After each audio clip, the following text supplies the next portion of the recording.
Hello, मेरी बात ध्यान से सुनिए। ये नेशनल सिक्योरिटी का मामला है। कौन? फोन के उस पार से भारी और सख्त आवाज आई थी। सर, मैं एक देशभक्त नागरिक बोल रही हूँ। आंकड़े बताते हैं कि इस देश में अब समझदार लोगों की भारी कमी हो गई है। या तो जीनियस लोग विदेश भाग रहे हैं या फिर रील्स बनाकर हाय गाइस कर रहे हैं। ऐसे नाजुक वक्त में पूरे देश की नजरें सिर्फ आप पर हैं। तान्या ने फोन कान से सटाया, नाक पर चढ़ा चश्मा उंगली से ठीक किया। उस वक्त वो अपने कमरे में बिस्तर पर औंधी लेटी थी, पैर हवा में झूल रहे थे और सामने खुली यूपीएससी की किताब उसकी हरकतों पर रोती पड़ी थी। आप कहना क्या चाहती हैं? और ये मेरा पर्सनल नंबर तुम्हें मिला कहाँ से? अब अभिनव की आवाज में हैरानी के साथ गुस्से की झलक साफ थी। सर, नंबर छोड़िए, मिशन पर ध्यान दीजिए। मेरी रिसर्च कहती है कि आपका जेनेटिक मटेरियल इस देश की धरोहर है। तान्या हंसी रोकते हुए बेहद सीरियस लहजे में बोली, इसीलिए आप पर ये राष्ट्रीय कर्तव्य बनता है कि आप शादी करें और कम से कम 5-6 बच्चे पैदा करें। दूसरी तरफ कुछ सेकंड की खामोशी छा गई। शायद अभिनव को यकीन ही नहीं हो रहा था कि कोई असिस्टेंट कमिश्नर के पर्सनल नंबर पर फोन करके ऐसी बेहुदा बात कर सकता है। ये क्या बकवास है? अभिनव गुस्से से चिल्लाया। तान्या पीछे नहीं हटी। पिछले 3 दिन से वो अंदर ही अंदर टूटी हुई थी और ये शरारत उसकी भड़ास थी। सर, गुस्सा मत कीजिए, लॉजिक सुनिए। 6 बच्चे होंगे तो एक पुलिस में, एक अफसर, 2 आर्मी में और बाकी 2 राजनीति में डाल देंगे। सोचिए सर, आपका अपना पूरा सिस्टम होगा, भ्रष्टाचार खत्म होगा आपके ड्राइंग रूम से। देश आप ही बचा सकते हैं। प्लीज देश पर रहम खाइए और शादी की शेरवानी सिलवा लीजिए। उसके मजाकिया लेकिन विनती भरे लहजे ने अभिनव को और भड़का दिया। तुम्हें अंदाजा भी है तुम किससे बात कर रही हो? ये ऑफिशियल हरेसमेंट है। अरे सर, मैं तो देश की भलाई की बात कर रही हूँ, आप इसे हरेसमेंट कह रहे हैं। वो फौरन समझौते वाले अंदाज में बोली, चलो 6 नहीं तो 4 कर लेते हैं। महंगाई का जमाना है, मैं समझती हूँ। फोन बंद करो। अभिनव दांत पीसते हुए बोला, वरना क्या सर, आप शादी नहीं करेंगे? मत कीजिए, देश आपको माफ नहीं करेगा। इतिहास याद रखेगा कि अभिनव रॉय ने अपनी जीन बर्बाद कर दी। तान्या ने झट से फोन काट दिया और तकिए में मुंह डालकर जोर जोर से हंसने लगी। ये पिछले 3 दिनों में उसकी चौथी कॉल थी। जब भी पढ़ाई से थक जाती या पिता की बीमारी उसे तोड़ देती, वो किसी अफसर का नंबर मिलाकर अपनी फ्रस्ट्रेशन निकाल लेती। उसे क्या पता था कि इस बार सामने सिर्फ कोई अफसर नहीं बल्कि जिले का सबसे सख्त और रौबदार असिस्टेंट कमिश्नर अभिनव रॉय था। दूसरी तरफ ऑफिस में अभिनव मोबाइल को ऐसे घूर रहा था जैसे स्क्रीन से निकलकर उसे खा जाएगा। माथे पर बल पड़ चुके थे और हाथ में पकड़ा महंगा पेन गुस्से में टूटने को था। उसने इंटरकॉम दबाया, इंस्पेक्टर कबीर मेरे ऑफिस आइए अभी 2 मिनट के अंदर। इंस्पेक्टर कबीर सैल्यूट मारता हुआ अंदर आया। Yes sir. अभिनव ने एक कागज पर नंबर लिखकर उसकी तरफ बढ़ाया। उसके चेहरे की शक्ति देखकर पूरा स्टाफ कांप जाता था। ये नंबर ट्रेस करो, अभी के अभी। लोकेशन चाहिए। ये लड़की 3 दिन से मुझे परेशान कर रही है। इंस्पेक्टर कबीर हैरान रह गया। सर, कोई धमकी दे रही है क्या? अभिनव कुर्सी से टिकते हुए गहरी सांस ली। नहीं, मुझे देश का भविष्य समझा रही है। कह रही है कि मैं 6 बच्चे पैदा करूं। इंस्पेक्टर के मुंह से हंसी निकलने वाली थी, लेकिन अभिनव की नजर पड़ते ही उसने खांसी में बदल लिया। सॉरी सर, अभी ट्रेस करवाता हूँ। सिर्फ ट्रेस नहीं, अभिनव की आंखें सख्त हो गईं। इसे ढूंढकर शाम तक मेरे सामने पेश करो, इज्जत से या जैसे भी हो। मैं भी देखूं आखिर कौन सी विदुषी है जिसे मेरी शादी की इतनी चिंता है। शाम के 4 बज रहे थे। असिस्टेंट कमिश्नर ऑफिस का माहौल शांत लेकिन डरावना था। दीवारों पर महात्मा गांधी और जवाहरलाल नेहरू की तस्वीरें लगी थी और बड़ी मेज के पीछे तिरंगा खड़ा था। तान्या कुर्सी के किनारे इस तरह बैठी थी जैसे उसे करंट लग रहा हो। चेहरा पीला पड़ चुका था। दुपट्टे का कोना बार बार मरोड़ रही थी। उसने सपने में भी नहीं सोचा था कि एक मजाक उसे पुलिस जीप में बैठाकर यहाँ ले आएगा। दरवाजा खुला और एसपी अभिनव रॉय अंदर दाखिल हुआ। उसकी शख्सियत वाकई रौबदार थी। 6 फुट का कद, गेहुआ रंग, स्याह रंग का कोट पैंट और चेहरे पर ऐसी सख्ती जैसे अभी अभी किसी बड़ी लड़ाई से निकलकर आया हो। उसने अंदर आते ही अपनी कैप मेज पर रखी और कुर्सी पर बैठकर सामने बैठी तान्या को देखा। तान्या ने डरते डरते नजरें उठाई। उसका दिल जैसे गले में अटका हुआ था। अभिनव ने उसे ध्यान से देखा। उसे उम्मीद थी कि सामने कोई बहुत चालाक तेज तर्रार लड़की होगी, लेकिन सामने तो एक 21-22 साल की दुबली पतली सी लड़की बैठी थी जिसका चेहरा मासूमियत और डर का अजीब सा मेल था। उसकी बड़ी बड़ी आंखें डर से और भी फैल गई थी और होंठ हल्के हल्के कांप रहे थे। अभिनव के दिमाग में अनायास ही भीगी बिल्ली वाला ख्याल आ गया। उसने कुर्सी हल्की सी घुमाई और पेन को उंगलियों के बीच घुमाने लगा। तो आप ही हैं वो मैडम जो देश की आबादी बढ़ाने को लेकर इतनी ज्यादा चिंतित हैं? तान्या की सांस अटक गई। उसने कुछ बोलने के लिए होंठ खोले लेकिन आवाज बाहर ही नहीं आई। पानी पी लीजिए। अभिनव ने सामने रखा गिलास इशारे से दिखाया। मैं नहीं चाहता कि देश की भावी अफसर मेरे ऑफिस में बेहोश हो जाएं। तान्या ने कांपते हाथों से गिलास उठाया। 2 घूंट पानी पीते ही जैसे उसमें थोड़ी जान आई। सर प्लीज मुझे माफ कर दीजिए। मुझे नहीं पता था कि आप इतना जल्दी पता लगा लेंगे। उसकी आवाज बुझी हुई थी। अच्छा, अभिनव ने हल्की सी तंज भरी मुस्कान के साथ कहा। आपको लगा कि आप असिस्टेंट कमिश्नर को कॉल करके 6 बच्चों की डिमांड बताएंगे और वो आपको थैंक यू का कार्ड भेज देगा? सर वो तो बस मजाक था। तान्या की आंखों में आंसू भर आए। मैंने तो बस फ्रस्ट्रेशन में। कैसी फ्रस्ट्रेशन? अभिनव ने मेज पर कोहनियां टिकाई और गौर से उसका चेहरा देखा। सच में वह बहुत प्यारी थी, खासकर तब जब इतनी डरी हुई थी। अंदर ही अंदर अभिनव को हंसी आ रही थी, लेकिन उसने अपनी सख्त अफसर वाली छवि बनाए रखी। क्या आपको 6 बच्चों का टारगेट पूरा ना होने की फ्रस्ट्रेशन है? नहीं सर, तान्या झट से बोली, फिर खुद ही घबरा गई कि वो क्या बोल गई। मेरा मतलब है सर, मैं यूपीएससी की तैयारी कर रही हूँ। अभिनव चौंका। यूपीएससी? तो फैमिली प्लानिंग और जनसंख्या जैसे टॉपिक तो आपके सिलेबस में ही होंगे। नहीं सर। अब तान्या की आवाज लगभग रोने जैसी हो गई थी। मेरे पापा दिल के मरीज हैं, घर के हालात ठीक नहीं हैं, ऊपर से हिस्ट्री की तारीखें याद नहीं हो रही। दिमाग पूरी तरह घूम गया था। सर उसी टेंशन में थोड़ा मजाक कर बैठी। सर मैं कोई गलत इंसान नहीं हूँ। अभिनव का दिल पिघल गया। उसने उसे ध्यान से देखा। उसकी आंखों में सच्चाई साफ झलक रही थी और साथ ही एक अलग ही समझदारी भी, लेकिन उसका अंदाज इतना सीधा और मासूम था कि अभिनव का गुस्सा पूरी तरह खत्म हो गया। आपका नाम? उसने अचानक पूछा। तान्या वर्मा। तो मिस तान्या वर्मा, अभिनव ने फाइल बंद करते हुए कहा, आप भविष्य में अफसर बनना चाहती हैं और हरकतें ऐसी कि मौजूदा अफसरों को ही परेशान कर रही हैं। अगर मैं आप पर एफआईआर दर्ज करवा दूं तो आपका यूपीएससी का सपना थाने की 4 दीवारी में ही दम तोड़ देगा। एफआईआर का नाम सुनते ही तान्या कुर्सी से उठ खड़ी हुई और हाथ जोड़ लिए। नहीं सर, प्लीज सर, ऐसा मत कीजिए। मेरी जिंदगी बर्बाद हो जाएगी। मैं दोबारा कभी कॉल नहीं करूंगी। अपना सिम तोड़ दूंगी, मोबाइल बेच दूंगी। मैं शादी ब्याह जैसे टॉपिक पर भी वो इतनी तेजी से और घबराहट में बोल रही थी कि अभिनव को समझना मुश्किल हो रहा था। उसके होंठों पर मुस्कान आ गई जिसे उसने होंठ दबाकर छुपाने की कोशिश की। बैठ जाइए, उसने हुक्म दिया। तान्या फौरन बैठ गई। आपके पापा की तबीयत अब कैसी है? इस बार अभिनव का लहजा नरम था। तान्या ने हैरानी से उसे देखा। अभी तक तो वो दबंग की तरह चिल्ला रहा था और अब अचानक इतना शांत इंसान कैसे बन गया? जी अब पहले से बेहतर है, दवाइयाँ चल रही हैं। अभिनव कुछ पल खामोश रहा, बस उसे देखता रहा। उस लड़की के चेहरे पर एक अलग ही कशिश थी, ऐसी मासूमियत जो उसके सख्त दफ्तर वाले माहौल में बहुत कम देखने को मिलती थी। देखिए तान्या जी,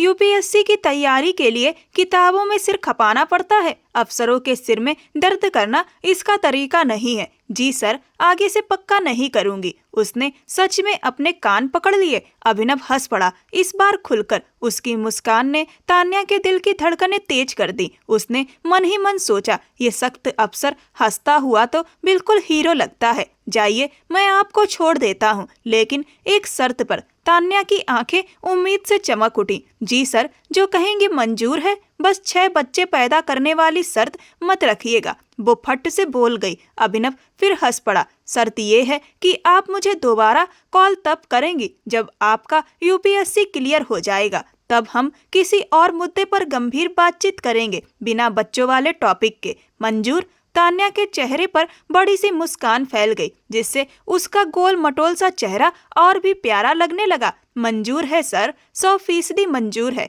वो जोश में खड़ी हो गई। थैंक यू सर, आप वाकई बहुत अच्छे हैं। मुझे गलतफहमी थी कि अफसर सिर्फ हुक्म चलाते हैं। आप तो। अभिनव ने उसकी बात बीच में ही काट दी। बस बस, अब मुझे ज्यादा मक्खन मत लगाइए। अभिनव रॉय ने घंटी बजाकर चपरासी को बुलाया। इन्हें बाहर तक छोड़कर आओ और ड्राइवर से कहो इन्हें घर ड्रॉप कर दें। तान्या दरवाजे तक गई, फिर अचानक रुक गई और मुड़कर बोली, वैसे सर, एक बात कहूँ? अभिनव रॉय ने भौं उठाई, ये सोचते हुए कि अब क्या नया बम फोड़ेगी। गुस्सा ना करे तो 6 ना सही 2-4 तो इस देश का हक बनते ही हैं आप पर, जरा सोचिएगा जरूर। इतना कहकर वो तेजी से बाहर निकल गई, इससे पहले कि अभिनव रॉय पेपर वेट उठाकर उसकी तरफ फेंकता। अब पूरा दफ्तर खाली था। अभिनव रॉय कुर्सी पर अकेला बैठा रह गया। उसके कानों में अब भी तान्या की चहकती हुई आवाज गूंज रही थी। उसने गहरी सांस ली, कुर्सी की पीठ से टेक लगाई और छत की तरफ देखने लगा। तान्या, उसने हल्के से नाम दोहराया। उसे महसूस हुआ कि उसके सख्त, बोरिंग और एकदम तयशुदा ऑफिस रूटीन में आज कुछ अलग हुआ था, कुछ दिलचस्प। उसके होठों पर हल्की सी मुस्कान आ गई और वो फिर से फाइल में झुक गया। इधर घर के दरवाजे पर पहुंचकर तान्या ने लंबी सांस ली और अपने सीने पर हाथ रखकर धड़कनों को संभालने की कोशिश करने लगी। अंदर से दाल में तड़के की जानी पहचानी खुशबू आ रही थी और सरिता जी की हल्की हल्की खांसी सुनाई दे रही थी। तान्या ने दरवाजा खोला और अंदर आ गई। आंगन में पुराना सा मेटल का पंखा घूम रहा था और चारपाई पर उसके पिता जगजीत साहब अखबार हाथ में लिए लेटे हुए थे। आ गई बेटी, जगजीत साहब ने चश्मे के ऊपर से देखते हुए कहा। आवाज में कमजोरी थी, लेकिन आंखों में अपनापन भरा हुआ था। जी पापा, तान्या ने मुस्कुराने की कोशिश की। हालांकि ऑफिस का डर अभी भी उसके पैरों में उतर रहा था। वो जल्दी से उनके पास गई और उनका हाथ सहलाने लगी। आज तबीयत कैसी है? दवाई टाइम पर ली थी ना? वो चिंता से पूछने लगी। मैं ठीक हूँ बिटिया, तुम बताओ, लाइब्रेरी में पढ़ाई कैसी रही? जगजीत साहब ने पूछा। तान्या का दिल धक्क से रह गया। लाइब्रेरी? हाँ, घर में उसने यही कहा था कि पढ़ने जा रही है, जबकि असल में तो वो अभिनव रॉय के सामने खड़ी अपनी किस्मत आजमा रही थी। जी पापा, आज पढ़ाई अच्छी रही, कई टॉपिक क्लियर हो गए, उसने नजरें झुकाकर जवाब दिया। तभी किचन से सरिता जी हाथ में कलछी लिए बाहर आई। आ गई तुम? आओ जल्दी से हाथ मुंह धो लो, मैं रोटियां सेक रही हूँ। और हाँ, आते वक्त दही लाना याद रहा था, या वो भी किताबों में ही भूल गई? तान्या ने माथा पकड़ लिया। अरे मम्मी, वो तो दिमाग से निकल गया। वो शर्मिंदा सी बोली। मुझे पता था। सरिता जी ने बनावटी गुस्से से सिर हिलाया। ये सरकारी एग्जाम तुम्हें अफसर बनाए या ना बनाए, भुलक्कड़ जरूर बना देगा। चलो अब बिना दही के ही रोटी खाओ। तान्या चुपचाप अपने छोटे से कमरे में चली गई। यही कमरा उसकी पूरी दुनिया था। दीवारों पर भारत का नक्शा, जनरल नॉलेज के चार्ट और जगह जगह चिपके नोट्स जिन पर तारीखें और फैक्ट लिखे थे। लेकिन अलमारी के पास लगे शीशे पर एक छोटी सी पुरानी तस्वीर चिपकी हुई थी। वो अखबार की कतरन थी। तस्वीर में एक नौजवान लड़का गोल्ड मेडल पहनकर खड़ा था और नीचे हेडलाइन थी, अभिनव रॉय देश की सबसे बड़ी परीक्षा में टॉप। तान्या ने बैग बिस्तर पर फेंका और उस तस्वीर के सामने खड़ी हो गई। ये बात 3 साल पुरानी थी, जब वो कॉलेज के पहले साल में थी और घर की हालत तब भी बहुत अच्छी नहीं थी। वो सोचती थी पढ़ लिख कर किसी स्कूल में टीचर बन जाएगी, लेकिन उस एक शाम ने सब बदल दिया। उसे वो शाम आज भी साफ याद थी। टीवी पर प्राइम टाइम न्यूज चल रही थी और एक इंटरव्यू दिखाया जा रहा था। एंकर कह रहा था, आज हमारे पास मौजूद है देश के होनहार बेटे जिन्होंने पूरे भारत में टॉप किया है। मिलिए अभिनव रॉय से। तान्या उस वक्त मटर छील रही थी, लेकिन स्क्रीन पर नजरें पड़ते ही उसके हाथ रुक गए। सफेद पैंट कोट पहने वो नौजवान इतना कॉन्फिडेंट और असरदार लग रहा था कि तान्या के हाथ से मटर नीचे गिर गया। वो सिर्फ अच्छा दिखने वाला नहीं था, उसकी आंखों में कुछ ऐसा था जो सीधे दिल तक उतर गया, जैसे स्क्रीन के उस पार से भी उसकी मेहनत और जिद महसूस हो रही हो। एंकर ने पूछा था, अभिनव रॉय साहब, आपका रिश्ता एक बड़े आईटी फैमिली से है, आप बिजनेस में जा सकते थे, फिर ब्यूरोक्रेसी ही क्यों? अभिनव ने मुस्कुराकर जवाब दिया था, वही मुस्कान जो आज तान्या ने उसके दफ्तर में देखी थी। पैसा कमाना मकसद होता तो बिजनेस करता। मुझे पावर चाहिए, लेकिन अपने लिए नहीं, उस आम आदमी के लिए जो इंसाफ के लिए दफ्तरों के चक्कर काटता है। मैं सिस्टम का हिस्सा बनकर सिस्टम बदलना चाहता हूँ। बस वही एक पल था और तान्या का दिल फैसला कर चुका था। उसे प्यार हुआ था या नहीं ये तो वो खुद भी नहीं जानती थी, लेकिन उसे एक मकसद मिल गया था। उसे अभिनव रॉय जैसा बनना था और शायद कहीं ना कहीं इस चाह में ये ख्वाहिश भी जाग गई थी कि उसे अभिनव रॉय तक पहुंचना है। तुम पागल हो तान्या, उसने आईने में खुद को घूरते हुए खुद को डांटा। आज देख लिया ना अपना हीरो कितना गुस्सैल, कितना अकड़ू है। सीधे तुम्हें पुलिस से बुलवा लिया। वो बिस्तर पर ढह गई। उसे याद आया कि उस नंबर को हासिल करने के लिए उसने कितनी जद्दोजहद की थी। जब अभिनव रॉय की पोस्टिंग उसके शहर में हुई थी तो तान्या की खुशी का ठिकाना नहीं रहा था। उसने अपनी सहेली सानिया से कितनी मिन्नतें की थीं, जिसका भाई डीसी ऑफिस में था। सानिया, बस एक बार नंबर दिला दे। तान्या तो सच में पागल हो गई है। इतने बड़े अफसर का पर्सनल नंबर सीक्रेट होता है। भाई जान गए तो मेरी खैर नहीं। यार प्लीज, मैं मिस कॉल तक नहीं करूंगी, बस अपने पास सेव रखूंगी मोटिवेशन के लिए। बड़ी मुश्किल से 2 पिज्जा की ट्रीट और 1000 मिन्नतों के बाद उसे वो नंबर मिला था। और फिर वही हुआ जो अक्सर एक तरफा प्यार में होता है। जज्बात काबू से बाहर हो गए। जगजीत साहब की बीमारी की टेंशन और पढ़ाई का प्रेशर दिमाग पर चढ़ा तो उसने सोचा क्यों ना अपने आइडियल से बात कर ली जाए। उसे पता था कि सीधी सादी बात करेगी तो शायद फोन काट देंगे, इसीलिए उसने शरारत का रास्ता चुना। क्या सोच रही थी तुम? उसने तकिए से मुंह छुपाकर खुद को कोसा। क्या वो तुम्हारे 6 बच्चों वाले आइडिया पर हंसेगा और बोलेगा, वाह तान्या जी कितनी फनी है आप, चलिए शादी कर लेते हैं। शुक्र करो जेल नहीं भिजवाया। उसने मोबाइल उठाया। स्क्रीन पर माय इंस्पिरेशन के नाम से सेव नंबर चमक रहा था। अब वो नंबर उसे डराने लगा था। डिलीट कर देती हूँ, उसने सोचा।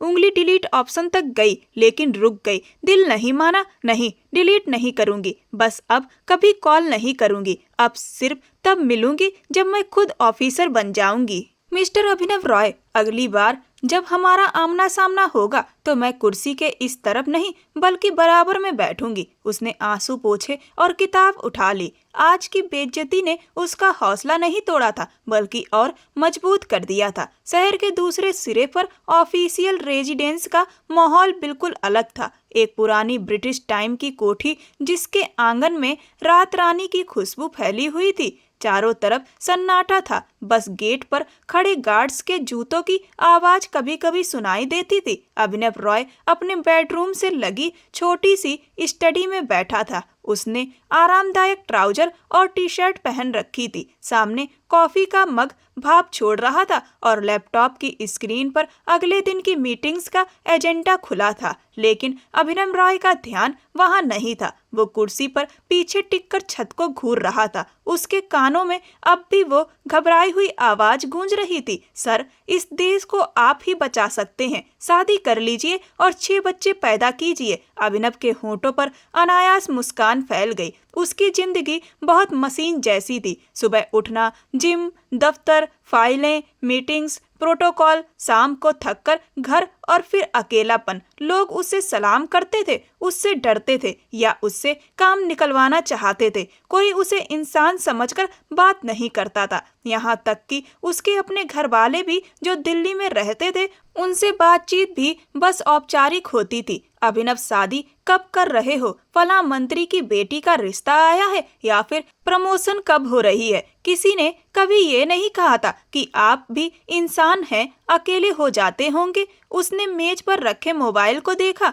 इंस्पेक्टर कबीर ने तान्या की पूरी जानकारी भेज दी थी। उसे दफ्तर का वो मंजर याद आया जब वो डरी हुई सी कुर्सी पर बैठी थी और जैसे ही उसने FIR का नाम लिया था वो एकदम खड़ी हो गई थी। उसकी मासूमियत में एक अजीब सा दम था। वो सीधे सादे अंदाज में बात करती थी। आमतौर पर लड़कियां अभिनव को इम्प्रेस करने के लिए अंग्रेजी झाड़ती थी, स्टाइल दिखाती थी, लेकिन ये लड़की अपनी ही धुन में थी। अभिनव ने कॉफी का घूंट लिया और खुद से पूछा, मैंने उसे जाने क्यों दिया? मैं तो उसे सबक सिखाना चाहता था, शायद इसलिए कि उसकी आंखों में जो अफसर बनने का जुनून था वो अभिनव को अपने पुराने दिनों की याद दिला गया था, जब वो खुद रातों को जाग कर पढ़ता था और बड़े बड़े सपने देखता था। तान्या वर्मा, उसने नाम दोहराया, फिर मोबाइल उठाया, गैलरी खोली। वहां उसकी कोई तस्वीर नहीं थी, लेकिन उसके दिमाग में उसका बिखरा हुआ चेहरा, खुले बाल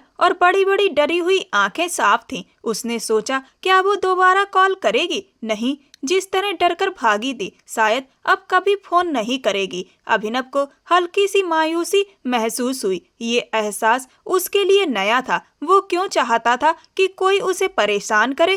तभी अचानक फोन बज उठा। अभिनव का दिल एक पल को जोर से धड़क गया। क्या वो है? उसने स्क्रीन देखी, मॉम कॉलिंग लिखा था। अभिनव ने गहरी सांस ली और खुद पर हंसा। अभिनव, तू सच में बेवकूफ हो रहा है। वो लड़की तेरे दिमाग पर असर कर गई है। उसने फोन उठाया। जी माँ, नमस्ते। उधर से माँ की आवाज आई। बेटा कैसे हो? मैंने तुम्हारे लिए कुछ लड़कियों की तस्वीरें भेजी थी व्हाट्सएप ऐप पर, देखी नहीं? माँ की वही रोज वाली बात फिर से शुरू हो गई। अभिनव ने आंखें बंद कर ली। आमतौर पर वो टाल देता था और कहता था कि माँ अभी वक्त नहीं है, लेकिन आज उसके दिमाग में तान्या का वो डायलॉग गूंज गया। 6 बच्चे, जिनमें से 2 पुलिस में, 2 ब्यूरोक्रेसी में। वो बेखुदी में मुस्कुरा दी थी। अभिनव, तुम सुन रहे हो? माँ ने पूछा। हाँ माँ, सुन रहा हूँ। अभिनव की आवाज में हल्की सी शरारत उतर आई। माँ, आप जो भी लड़की देखें, बस ये कंफर्म कर लीजिएगा कि वो 4 से 6 बच्चों को संभाल सकती है या नहीं। दूसरी तरफ अचानक सन्नाटा छा गया। क्या कहा तुमने? माँ को लगा शायद नेटवर्क में दिक्कत है। कुछ नहीं माँ, मजाक कर रहा था। मैं तस्वीर देख लूंगा। अच्छा ठीक है। अभिनव ने मुस्कुराते हुए फोन काट दिया। आज महीनों बाद वो उस बड़े से खाली घर में अकेला होते हुए भी उदास नहीं था। आज उसके पास सोचने के लिए सिर्फ फाइलें नहीं थी। उसने लैपटॉप बंद किया और खिड़की के पास आकर खड़ा हो गया। पूरा चांद निकला हुआ था और उसकी रोशनी लॉन में फैल रही थी। अच्छा है तान्या, तुम UPSC कर लो, उसने चांद को देखते हुए सोचा, क्योंकि अगर तुम मेरे बराबर अफसर बनकर नहीं आई तो शायद हमारी दोबारा मुलाकात ही ना हो। 1 महीने बाद रात के 11 बज रहे थे। AC अभिनव रॉय अपने बेडरूम में लेटा छत को घूर रहा था। साइड टेबल पर रखा लैंप हल्की रोशनी फैला रहा था और AC की ठंडी हवा कमरे की खामोशी को और गहरा कर रही थी। पिछला पूरा महीना बेहद बिजी बीता था, इतना कि उसका दिमाग थक चुका था और शरीर आराम मांग रहा था, लेकिन नींद आंखों से गायब थी। उसके दिमाग में किसी कोने में एक लाइन लगातार घूम रही थी, सर, इस देश को आप ही बचा सकते हैं। शादी कीजिए और 6 बच्चे पैदा कीजिए। उसने करवट बदली और मोबाइल उठा लिया। फोन में वही नंबर सेव था जिसे वो अब तक डिलीट नहीं कर पाया था। नाम उसने तान्या का किड्स प्रोजेक्ट के नाम से सेव कर रखा था। मैं क्या कर रहा हूँ? उसने खुद को डांटा। ये सही नहीं है कि वो किसी स्टूडेंट को कॉल करे, लेकिन दिल ने तर्क दिया, तुम पहले इंसान हो, बाद में अफसर, और थोड़ी सी कमजोरी की इजाजत तुम्हें भी है। इससे पहले कि दिमाग कोई और फैसला करता, उसकी उंगली कॉल बटन दबा चुकी थी। रिंग जा रही थी। 1 2 3। अभिनव का मन किया कि तुरंत काट दे, तभी दूसरी तरफ से फोन उठ गया। हेलो। नींद में डूबी भारी और थकी हुई आवाज आई। अभिनव के चेहरे पर अपने आप मुस्कान फैल गई। हेलो, मैं फ्यूचर की ब्यूरोक्रेट मिस तान्या वर्मा से बात कर रहा हूँ, जो फिलहाल देश की आबादी बढ़ाने के मिशन पर काम कर रही है, अभिनव ने बेहद गंभीर लहजे में कहा। दूसरी तरफ कुछ सेकंड के लिए सन्नाटा छा गया। शायद तान्या को समझने में वक्त लगा। फिर अचानक बिस्तर से गिरने की आवाज आई और कुछ चीजें उलटने पलटने लगी। ओह नो सर, आप? अभिनव सर, तान्या की घबराई हुई आवाज आई। उसकी नींद पूरी तरह उड़ चुकी थी। हाँ, मैं ही हूँ। क्यों, नंबर डिलीट कर दिया था क्या? अभिनव ने मजे लेते हुए पूछा। नहीं नहीं सर, वो बस मैं सो रही थी, मुझे लगा सपना देख रही हूँ। तान्या ने जल्दी से कहा। सब ठीक है ना सर, पुलिस तो नहीं भेज रहे? फिर से अभिनव हंस पड़ा। उसकी हंसी कमरे की खामोशी में गूंज गई। नहीं तान्या, पुलिस नहीं भेज रहा, बस ये देखने के लिए कॉल किया था कि कहीं तुमने यूपीएससी छोड़कर शादी तो नहीं कर ली, क्योंकि अगर कर ली है तो फिर मेरे 6 बच्चों वाले प्लान का क्या होगा? तान्या पूरी तरह संभल चुकी थी और अपनी पुरानी मस्ती में लौट आई। अरे सर, शादी और मैं, फिलहाल तो मेरी मुगल सल्तनत के पतन से लड़ाई चल रही है। इतिहास के बादशाह तो मर गए, लेकिन मेरी जान मुश्किल में डाल गए हैं। शादी के बारे में सोचने का भी टाइम नहीं है। अभिनव मुस्कुराया। अच्छा है, फोकस बनाए रखो। वैसे तैयारी कैसी चल रही है? सर सच बताऊं तो किताबों ने रुला दिया है। कभी कभी मन करता है सब छोड़कर किसी गांव में जाकर भैंस पाल लूं। कम से कम वो इतिहास के सवाल तो नहीं पूछेगी। तान्या ने मासूमियत से कहा। खबरदार, अभिनव ने नकली शक्ति दिखाते हुए कहा। अगर भैंस पाली तो मैं खुद आकर छापा मारूंगा। तुम में दम है, इसे बर्बाद मत करना, अभिनव ने समझाते हुए कहा। आपको सच में लगता है कि मुझ में दम है? तान्या की आवाज धीमी हो गई। ये पहली बार था जब अभिनव ने उसकी तारीफ की थी। हाँ, अभिनव गंभीर हो गया। जिस लड़की में एक एसी अफसर को कॉल करके धमकाने की हिम्मत हो, अगर वो सही वक्त पर मेहनत करे तो बहुत आगे जा सकती है। शुक्रिया सर, तान्या की आवाज भर आई। वैसे सर, आपने इतनी रात को कॉल क्यों किया? कहीं मेरे बेकार आइडियाज मिस तो नहीं कर रहे थे? तान्या की शरारत भरी बात सुनकर अभिनव चुप हो गया। वो सच भी नहीं बोल सकता था और झूठ बोलना उसे आता नहीं था। बस इतना समझ लो कि दिन बहुत थका देने वाला था। सोचा किसी नॉन सीरियस इंसान से बात करके दिमाग हल्का कर लूं। अभिनव भी उसी लहजे में बोला। चलो अच्छा है सर, किसी काम तो आई मैं। तान्या हंस पड़ी। वैसे सर, डील याद है ना? जब मैं यूपीएससी क्लियर कर लूंगी तब मिलेंगे, याद है? हाँ याद है, अभिनव ने नरमी से कहा। मुझे इंतजार रहेगा। All the best Tanya, good night sir. और प्लीज अभी शादी मत कीजिएगा, वरना मेरा मोटिवेशन लेवल गिर जाएगा, शरारती अंदाज में कहकर उसने फोन काट दिया। अभिनव फोन हाथ में पकड़े मुस्कुराता रहा। उसकी सारी थकान उतर चुकी थी। वो लड़की जैसे एक टॉनिक थी। उसने सोचा शायद वो उसे दोबारा कॉल करेगा, लेकिन फिर खुद से कहता है कि वो उसके रास्ते में रुकावट नहीं बनेगा, उसे पढ़ने देगा। यही उनका आखिरी संपर्क था। उसके बाद खामोशी की एक लंबी दीवार उनके बीच खड़ी हो गई। 2 साल बाद वक्त का पहिया तेजी से घूम गया। मौसम बदले, हालात बदले और अफसरों की कुर्सियां भी बदल गईं। अभिनव रॉय अब डिप्टी कमिश्नर के पद पर बैठ चुका था। उसके कंधों पर जिम्मेदारियों का बोझ और बढ़ गया था और बालों में चांदी की कुछ लकीरें साफ नजर आने लगी थी, जो उसकी पर्सनैलिटी को और भी गंभीर बना रही थी। ऑफिस में आज जबरदस्त हलचल थी। लगातार मीटिंग्स चल रही थी। अभिनव अपने बड़े से टेबल के बीच फाइलों के ढेर में डूबा हुआ था। टाई ढीली पड़ी थी और चेहरे पर साफ थकान झलक रही थी। तभी दरवाजा खुला और बूढ़ा राजू चाचा अंदर आया। सर जी, अभिनव ने फाइल से नजर हटाए बिना कहा। क्या है चाचा? आवाज में हल्की झुलझुलाहट थी। राजू चाचा बोले। सर, बाहर एक महिला आई है, कह रही है आपसे मिलना बहुत जरूरी है। अभिनव ने कहा। चाचा, आपको पता है मैं कितना बिजी हूँ, किसी भी तरह की अर्जी है तो पीए को दे दे।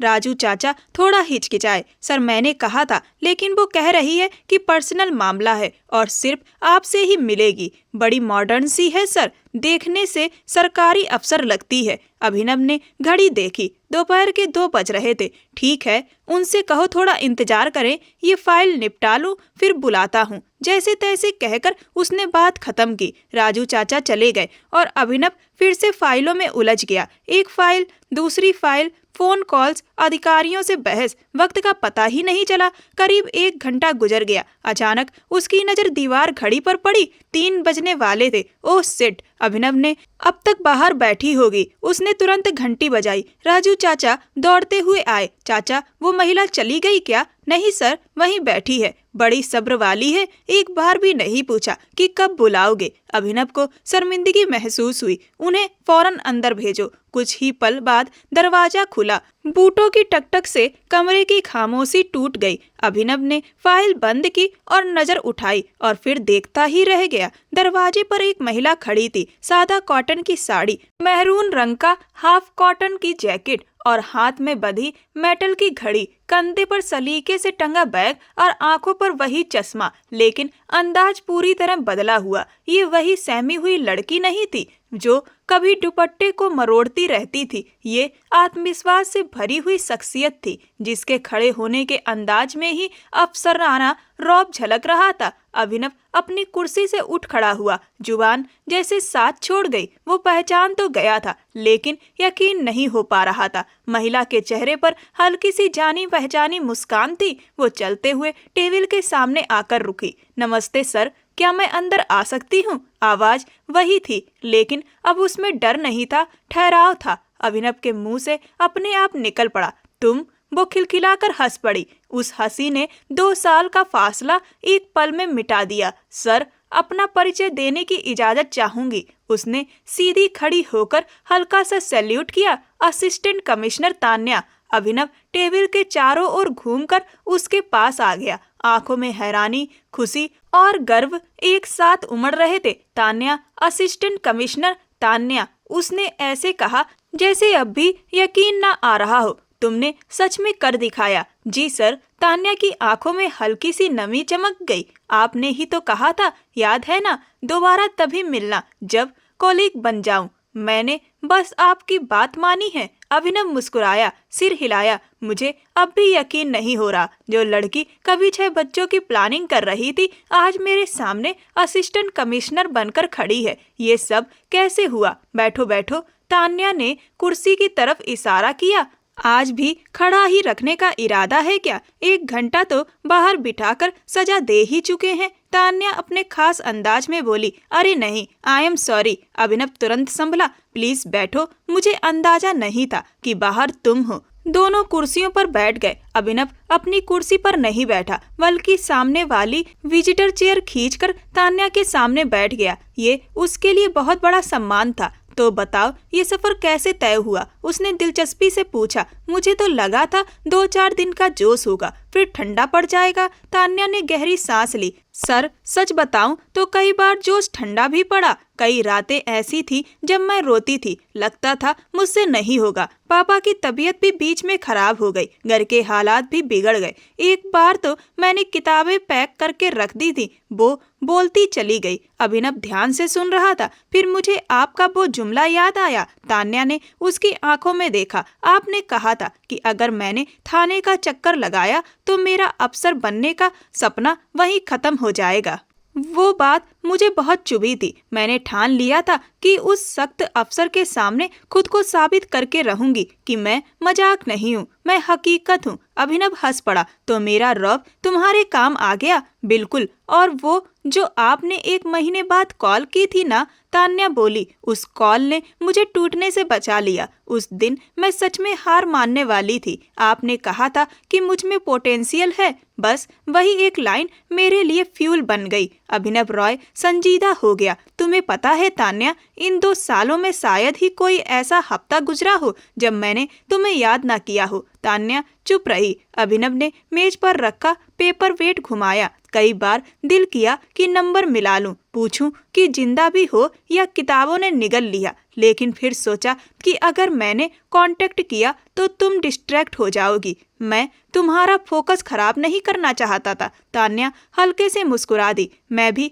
कई बार नंबर मिलाती थी सर। जब इंटरव्यू के लिए जा रही थी तो फोन हाथ में था। सोचा आज आपसे विश करने की रिक्वेस्ट कर लूं, लेकिन फिर वही शर्त याद आ गई। डर था कि अगर एसी बने बिना कॉल की तो आप फोन काट देंगे। तान्या ने धीरे से कहा। मैं इतना भी बेरहम नहीं हूँ। अभिनव ने सफाई दी। अब तो नहीं लगते। तान्या ने शरारत से कहा। वैसे सर, मैंने अपना कहा पूरा कर दिया है। अब बारी आपकी है। मेरी मैंने क्या कहा था? अभिनव ने भौएं उठाई। आपने कहा था कि जब मैं आपकी कोलीग बन जाऊंगी तो हम देश के मसलों पर सीरियस बात करेंगे। तान्या कुर्सी से टिक गई। तो सर बताइए देश का क्या हाल है? और हाँ, आपकी वो 6 बच्चों वाली पॉलिसी का क्या हुआ? अभी भी सब बेरोजगार बैठे हैं या किसी को नौकरी मिली? अभिनव जोर से हंसा, इतना कि बाहर बैठे राजू चाचा भी चौंक गए। तुम कभी नहीं सुधरोगी तान्या। वर्दी बदल गई, ओहदा बदल गया, लेकिन अंदर वही शरारती लड़की बैठी है। अभिनव ने हंसते हुए कहा, वो लड़की मर गई तो अफसर बनने का क्या फायदा सर? तान्या अचानक सीरियस हो गई। मैं अभिनव रॉय की तरह मशीन नहीं बनना चाहती। मैं वो अफसर बनना चाहती हूँ जो जिंदा दिल भी हो। अभिनव ने उसे गहरी नजरों से देखा। ये लड़की वाकई खास थी। मैं आज भी कुंवारा हूँ तान्या, अभिनव ने नरमी से कहा। शायद इसलिए क्योंकि मैं किसी ऐसी लड़की का इंतजार कर रहा था जो मुझे ये एहसास दिलाए कि जिंदगी सिर्फ फाइलों का नाम नहीं है। कमरे में एक खूबसूरत सी खामोशी छा गई। दोनों की नजरें मिली। शब्दों की जरूरत नहीं थी। आंखें वो सब कह रही थीं जो 2 सालों से दिलों में दबा हुआ था। तो असिस्टेंट कमिश्नर तान्या, अभिनव ने बात का रुख बदला। पोस्टिंग कहाँ हुई है? यही तो सरप्राइज है। तान्या ने बैग से अपना ऑर्डर लेटर निकाला और अभिनव की तरफ बढ़ाया। पढ़ लीजिए। अभिनव ने कागज देखा। उसकी आंखें फैल गईं। Posting assistant commissioner, headquarter under supervision of deputy commissioner Abhinav Roy. Abhinav ने पेपर मेज पर रखा और तान्या को देखा जो जीत की मुस्कान लिए बैठी थी। तुम मेरे अंडर काम करोगी? वो हैरानी से बोला। जी सर, अब आपको मुझे बर्दाश्त करना पड़ेगा, वो भी हर रोज। तान्या हंस पड़ी। और अब आप मुझे दफ्तर से बाहर भी नहीं भेज सकते। अभिनव कुर्सी से पीछे टिक गया और छत की तरफ देखते हुए मुस्कुराया। ये सजा है या इनाम? ये किस्मत है सर, तान्या ने पूरे भरोसे से कहा। अब चाय मंगवाएं? मैं बहुत थक गई हूँ। 1 घंटा इंतजार करके, और चीनी मत डलवाइएगा। मैं फिटनेस का ध्यान रखती हूँ। अभिनव ने घंटी बजाई। राजू चाचा 2 कप चाय ले आए। और सुनिए, आज के बाद ये मैडम जब भी आए इन्हें इंतजार नहीं करवाना। ये अब इस दफ्तर का। अभिनव रुका, तान्या की तरफ देखा और मुस्कुराया। ये अब इस दफ्तर का अहम हिस्सा है। चाय आई, ढेर सारी बातें हुई। 2 साल का फासला जैसे सिमट गया। एक तरफ डिप्टी कमिश्नर अभिनव रॉय जो अपनी सख्त छवि का खोल उतार रहा था, और दूसरी तरफ असिस्टेंट कमिश्नर तान्या थी जिसने अपनी मेहनत से अपनी किस्मत खुद लिखी थी। रात के 9 बज चुके थे। डिप्टी कमिश्नर हाउस का ड्राइंग रूम खामोशी में डूबा था, लेकिन ये खामोशी सूनी नहीं थी। इसमें एक अजीब सा सुकून और अपनापन था। अभिनव रॉय सोफे पर आधा लेटा हुआ था। हाथ में टीवी का रिमोट था, लेकिन स्क्रीन बंद थी। उसका ध्यान आज की मुलाकात में उलझा हुआ था। आज का दिन उसकी जिंदगी का सबसे अलग दिन था। वो लड़की जिसे वो 2 साल पहले सिर्फ एक शरारती तूफान समझता था, आज एक काबिल अफसर बनकर सामने थी। उसके दिमाग में बार बार तान्या का वो जुमला गूंज रहा था,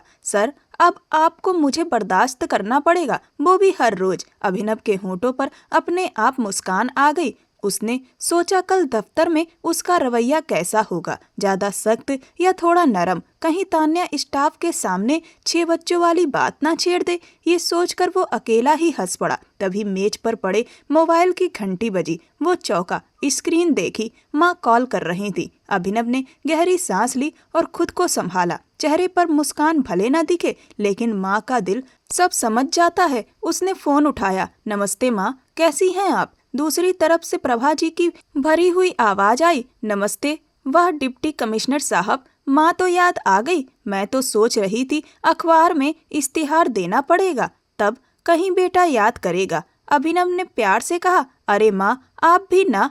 काम का इतना प्रेशर था कि वक्त का पता ही नहीं चला। मीटिंग पर मीटिंग, फील्ड विजिट, आप जानती हैं। हाँ हाँ, सब जानती हूँ। प्रभा जी का लहजा अभी भी नाराज था। पूरी दुनिया के लिए वक्त है तुम्हारे पास, बस इस बूढ़ी माँ के लिए नहीं। दिल्ली से तुम्हारा शहर कितना दूर है अभिनव? मुश्किल से 3 घंटे, लेकिन 4 महीने से तुम घर नहीं आए। बर्थडे पर भी दूसरे दिन आए और शाम को वापस भाग गए। माँ सॉरी, इस वीकेंड पक्का आऊंगा। अभिनव ने मनाने की कोशिश की। रहने दो। प्रभा जी ने आह भरी। तुम्हारी बातें अब सरकारी फाइलों जैसी हो गई हैं, कोई भरोसा नहीं। खैर, मैंने तुम्हें इसलिए कॉल नहीं किया कि बहाने सुनूं, एक बहुत जरूरी बात करनी है। अभिनव सीधा बैठ गया। माँ की जरूरी बात मतलब खतरे की घंटी। जी माँ, कहिए। अभिनव, तुम्हारी उम्र 30 साल होने वाली है। तुम्हारे साथ के सारे कजिन्स के बच्चे स्कूल जाने लगे हैं। कब तक मैं लोगों के ताने सुनूं? कल शर्मा जी की मिसेज आई थी,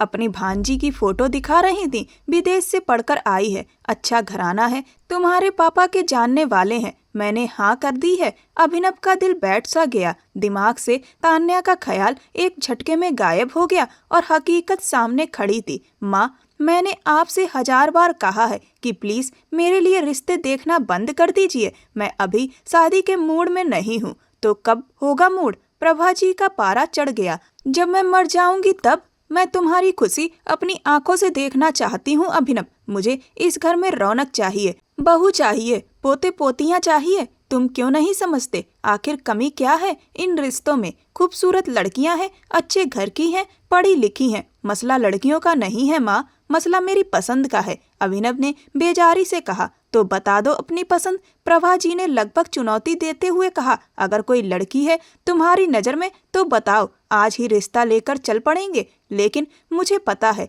कोई नहीं है, तुम बस काम में डूबे रहते हो और शादी से भागते हो। अभिनव खामोश हो गया। कमरे में एसी की आवाज गूंज रही थी। उसके दिमाग में एक अजीब सी जंग चल रही थी। एक तरफ माँ का दबाव और दूसरी तरफ तान्या का मुस्कुराता हुआ चेहरा। क्या तान्या ही उसकी पसंद थी? उसने खुद से कभी ये सवाल नहीं पूछा था। वो उसे बस एक समझदार और इंटेलिजेंट कॉलीग मानता था, या शायद उससे कुछ ज्यादा। लेकिन क्या इतना ज्यादा कि उसे अपनी जिंदगी की साथी बना ले? अचानक किसी अनजाने से जोश में उसकी जुबान से वो बात निकल गई जिसके बारे में उसने खुद भी नहीं सोचा था। माँ, अब आप रिश्ते देखना बंद कर दीजिए। अभिनव की आवाज इस बार ठहरी हुई और मजबूत थी। क्यों? प्रभा जी हैरान रह गईं। क्योंकि मैंने लड़की पसंद कर ली है। फोन के दूसरी तरफ पूरा सन्नाटा छा गया। इतना गहरा सन्नाटा कि अभिनव को अपनी धड़कनें सुनाई देने लगीं। उसे खुद यकीन नहीं हो रहा था कि उसने क्या कह दिया है। क्या कहा तुमने? प्रभा जी की आवाज में अविश्वास था। मैंने लड़की पसंद कर ली है? कौन है वो? कब मिली? तुमने मुझे बताया क्यों नहीं? सवालों की बौछार शुरू हो गई। अभिनव ने माथे का पसीना पोंछा। अब बात निकल चुकी थी, पीछे हटने का कोई रास्ता नहीं था। माँ, वो यहीं हमारे शहर में रहती है। कौन सा खानदान है? पिता क्या करते हैं? हमारे लेवल के लोग हैं ना। प्रभा जी का लहजा तुरंत बदल गया। उनके लिए हैसियत और स्टेटस बहुत मायने रखता था। अभिनव जानबूझकर उन्हें परखना चाहता था। नहीं माँ, वो कोई बड़े बिजनेसमैन या जमींदार की बेटी नहीं है। एक बिल्कुल साधारण मिडिल क्लास परिवार से है। उसके पिता रिटायर्ड सरकारी क्लर्क हैं और वो लोग एक छोटे से मोहल्ले में रहते हैं। क्या? प्रभा जी लगभग चिल्ला पड़ी। अभिनव, तुम होश में तो हो? एक तरफ तुम डिप्टी कमिश्नर, इतने बड़े ग्रुप के वारिस, और दूसरी तरफ ये। तुम्हारा दिमाग खराब हो गया है क्या? हमारी परवरिश में क्या कमी रह गई कि तुम अपना स्तर इतना नीचे गिरा लोगे? अभिनव के चेहरे पर कड़वाहट आ गई। उसे इसी प्रतिक्रिया की उम्मीद थी। माँ, स्तर पैसे नहीं, इंसान के किरदार से बनता है। वो लड़की बहुत काबिल है। काबिलियत गई भाड़ में। प्रभा जी ने तंज कसते हुए कहा। मैं ऐसी लड़की को अपनी बहू नहीं बना सकती जो मेरे मेहमानों के सामने बैठने के लायक ना हो। लोग क्या कहेंगे कि अभिनव की पत्नी एक क्लर्क की बेटी है? नामुमकिन। ये बात यहीं खत्म करो। मैं कल ही शर्मा जी के घर जा रही हूँ। माँ, मेरी बात सुनिए। अभिनव की आवाज पहली बार ऊंची हो गई। उसने जिंदगी में पहली बार माँ के सामने आवाज उठाई थी। आपने पूरी बात सुनी ही नहीं। मुझे और कुछ नहीं सुनना। वो लड़की, अभिनव ने बात बीच में रोक दी, वो लड़की असिस्टेंट कमिश्नर है। वो यूपीएससी ऑफिसर है और इस वक्त मेरे ही दफ्तर में पोस्टेड है। दूसरी तरफ फिर से सन्नाटा छा गया, लेकिन इस बार ये सन्नाटा गुस्से का नहीं, हैरानी का था। प्रभा जी, जो अभी तक आग बबूला थी, एकदम शांत हो गईं। हमारे समाज में अफसर की कुर्सी बड़े बड़े फर्क मिटा देती है। मिडिल क्लास होना गुनाह हो सकता है, लेकिन अफसर होना इस गुनाह की माफी। तुम सच कह रहे हो? प्रभा जी की आवाज धीमी पड़ गई। जी माँ, अभिनव ने हल्की सी मुस्कान के साथ कहा। उसने अपनी मेहनत से ये मुकाम हासिल किया है। पिता भले ही क्लर्क रहे हो, लेकिन बेटी अफसर है। अब भी वो आपके मेहमानों के सामने बैठने लायक नहीं है। प्रभा जी कुछ पल चुप रहीं, शायद अपने पुराने सोच को पचाने की कोशिश कर रही थी। देखो अभिनव, अगर वो अफसर है तो बात अलग है। इसका मतलब लड़की समझदार होगी, सलीकेदार होगी, और फिर दो अफसरों की जोड़ी वैसे भी अच्छी लगती है। उनके लहजे में अचानक मिठास आ गई। अच्छा, नाम क्या है उसका और दिखती कैसी है? अभिनव को माँ के इस बदलते रवैये पर हंसी भी आई और अफसोस भी। उसका नाम तान्या है। और कैसी दिखती है ये आप खुद मिलकर देख लेना। और क्या वो भी राजी है? प्रभा जी ने असली सवाल पूछा। अभिनव ठिठक गया। क्या वो राजी है? उसे खुद नहीं पता था कि तान्या उसे पसंद करती है या नहीं, लेकिन दिल कहीं ना कहीं यकीन दिला रहा था कि वो मना नहीं करेगी। माँ, मैंने अभी उससे साफ साफ बात नहीं की है, लेकिन मैं आपको ये बताना चाहता हूँ कि मेरा मन पक्का है। तो बात करो ना। प्रभा जी अब पूरी तरह जोश में थी। अगर लड़की अच्छी है और साथ काम करती है तो देर किस बात की? तुम इस वीकेंड घर आ जाओ, आराम से बात करेंगे। अगर सब ठीक लगा तो मैं खुद रिश्ता लेकर जाऊंगी। क्लर्क हैं तो क्या हुआ, बेटी अफसर है, सब संभाल लेंगे। अभिनव ने गहरी सांस ली। ठीक है माँ, मैं आऊंगा, लेकिन एक बात साफ सुन लीजिए, शादी करूंगा तो उसी से, वरना जिंदगी भर कुंवारा रहूंगा। ये मेरा आखिरी फैसला है। हाँ हाँ ठीक है, तुम आओ तो सही, प्रभा जी ने जल्दी से कहा और फोन काट दिया। शायद वो अभी से अपनी सहेलियों को बताने की तैयारी में थी कि उनका बेटा एक लेडी ऑफिसर से शादी करने वाला है। अभिनव ने फोन सोफे पर रख दिया और दोनों हाथों से सिर पकड़ लिया। कमरे में फिर वही सन्नाटा लौट आया, लेकिन उसके अंदर तूफान मचा हुआ था। ये मैंने क्या कर दिया? वो खुद से बुदबुदाया। उसने तान्या का नाम ले लिया, माँ से बहस कर ली उस लड़की के लिए जिसे उसने आज तक सिर्फ एक कलीग समझा था। वो उठकर कमरे में टहलने लगा। सब कुछ किसी सपने जैसा लग रहा था। क्या ये बस जोश में लिया गया फैसला था? क्या माँ को चुप कराने के लिए उसके मुंह से ये निकल गया?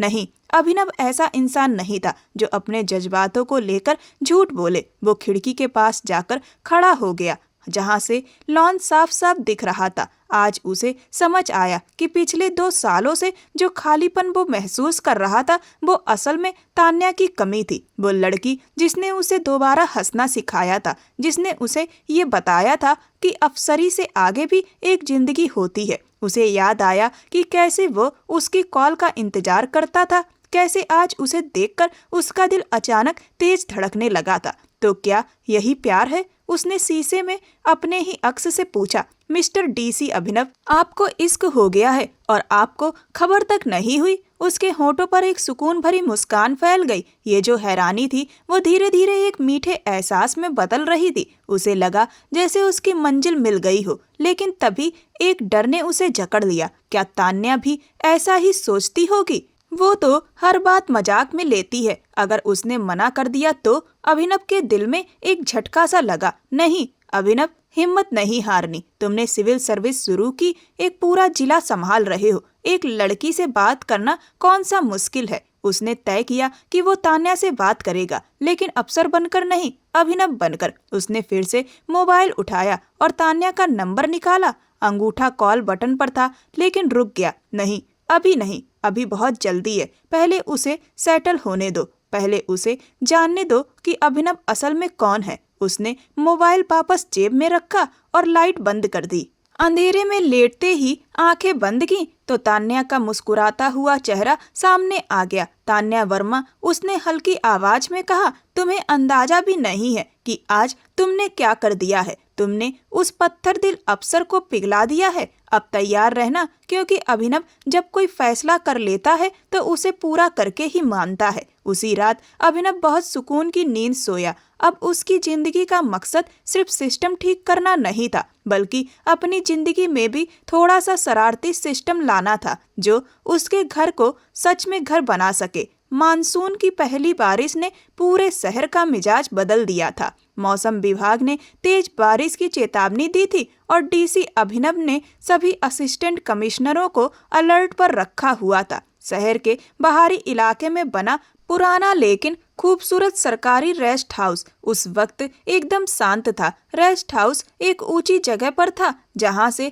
पूरा शहर रोशनी में नहाया हुआ दिखता था। बारिश रुक चुकी थी लेकिन हवा में गीली मिट्टी की खुशबू और ठंडक भरी हुई थी। अभिनव रेस्ट हाउस के बड़े से बरामदे में रेलिंग पर हाथ टिकाए शहर की लाइट्स देख रहा था। उसके हाथ में कॉफी का मग था जिससे उड़ती भाप हवा में घुल रही थी। उसने सफेद कुर्ता पैजामा पहन रखा था और ऊपर एक हल्का सा शॉल डाल रखा था जो उसे सादा लेकिन असरदार लुक दे रहा था। आज कोई ऑफिशियल मीटिंग नहीं थी। शहर के दौरे के बाद लौटते वक्त गाड़ी खराब हो गई थी, इसीलिए यहाँ रुकना पड़ा और वो अकेला नहीं था। पीछे से कदमों की आहट आई। अभिनव के चेहरे पर हल्की सी मुस्कान आ गई। उन कदमों की आवाज वो भीड़ में भी पहचान सकता था। सर, ड्राइवर कह रहे हैं कि गाड़ी ठीक होने में अभी 2 घंटे लगेंगे। मैकेनिक शहर से आ रहा है। तान्या की आवाज आई। वो बरामदे में आकर खड़ी हो गई। हल्की गुलाबी रंग की साड़ी पहने हुए थी।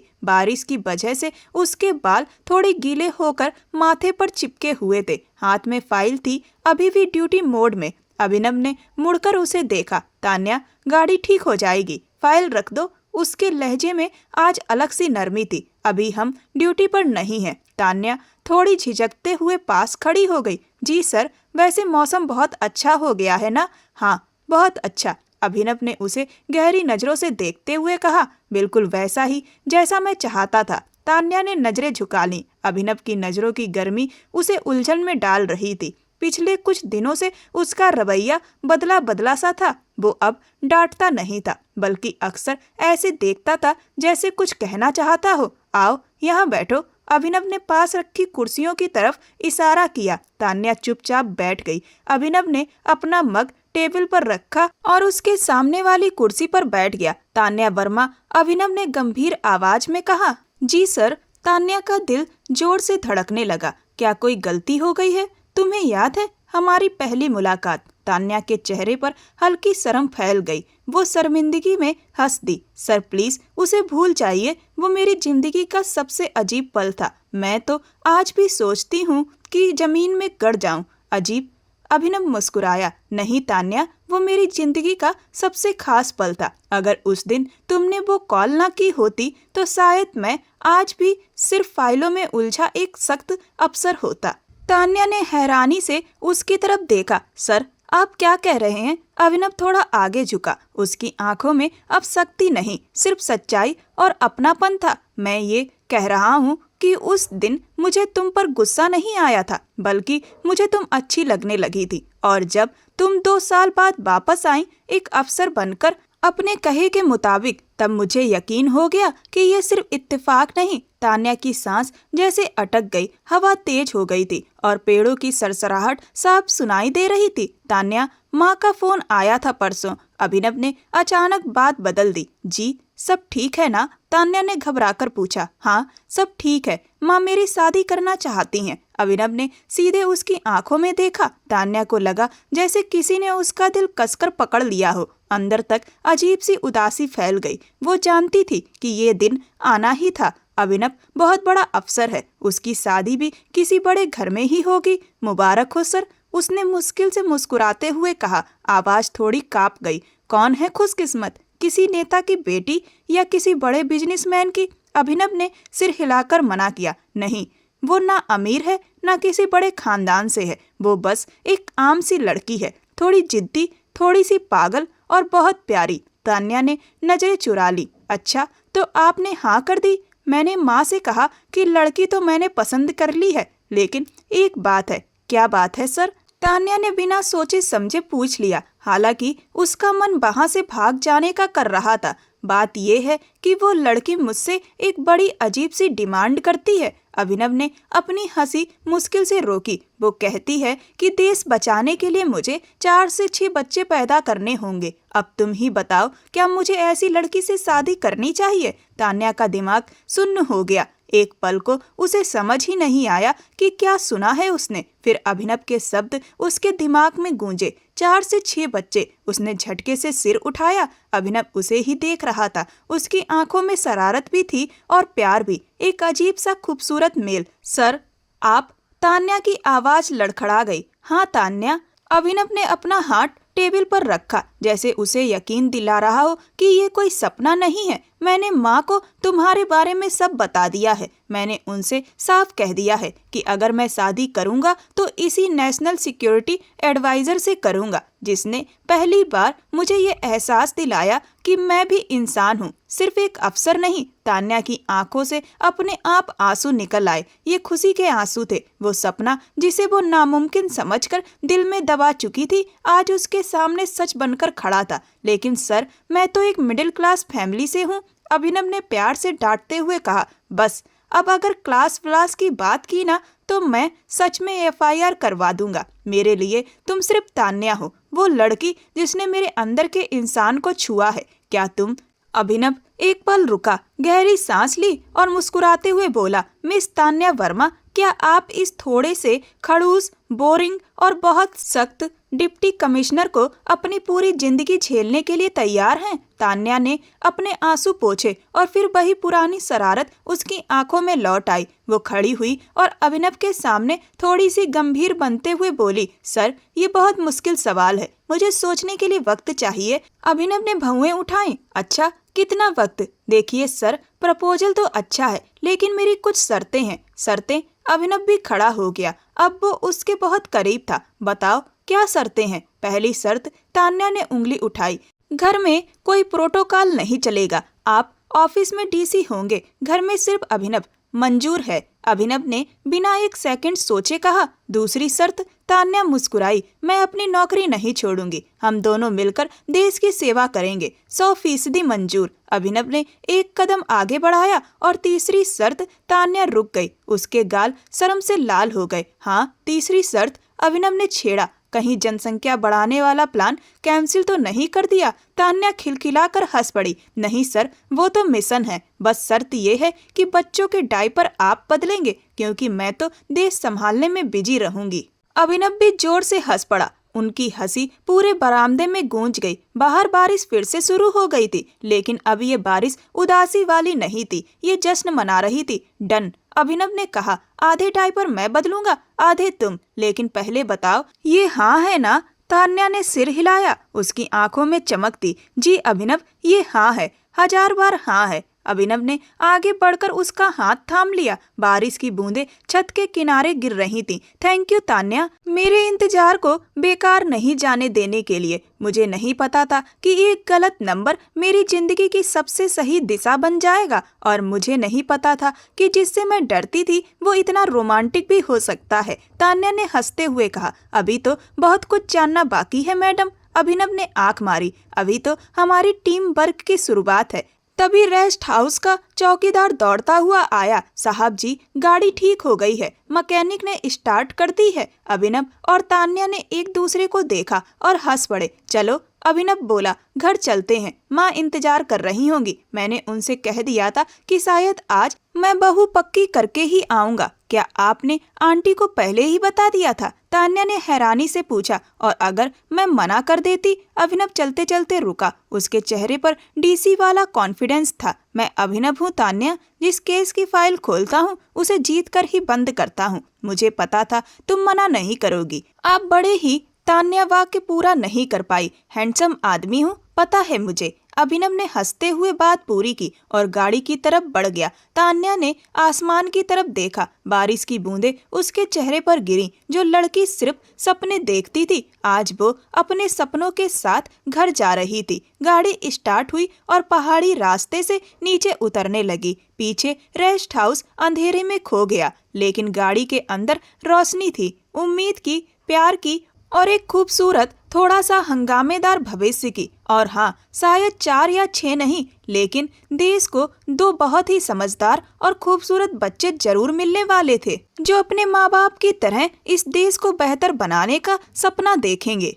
तान्या के माँ बाप को तो इस रिश्ते से कोई भी समस्या नहीं थी। वह भले मिडिल क्लास थे, लेकिन सोच से पूरी तरह विकसित थे। उनके लिए तान्या की खुशी ही सबसे महत्वपूर्ण थी। बहुत जल्द अभिनव और तान्या का विवाह पूरे धूमधाम से संपन्न हुआ और वह खुशमय जीवन की राह पर चल पड़े। दोस्तों, हमारे समाज में इंसान का रुतबा और पैसा उसकी पहचान को बनाता है। अगर आप सफल हैं, आपके पास पैसा और रुतबा है, तो आपकी बात को लोग महत्व देंगे और उसे ध्यान से सुनेंगे। इसीलिए अपने करियर पर फोकस करें और खुद को सफल बनाने का प्रयास करें। आपको ये कहानी कैसी लगी, मुझे कमेंट सेक्शन में कमेंट करके जरूर बताएं। ये कहानी पूर्णतः काल्पनिक है। इसमें दिखाई गई सभी घटनाएं और पात्र पूर्णतः काल्पनिक है। इस कहानी का उद्देश्य केवल मनोरंजन प्रदान करना नहीं, बल्कि सामाजिक शिक्षा प्रदान करना भी है। ऐसी और भी रोमांचक कहानियों को सुनने के लिए मेरे चैनल को सब्सक्राइब कर वीडियो को लाइक कर दें और वीडियो को ज़्यादा से ज़्यादा शेयर करें। धन्यवाद।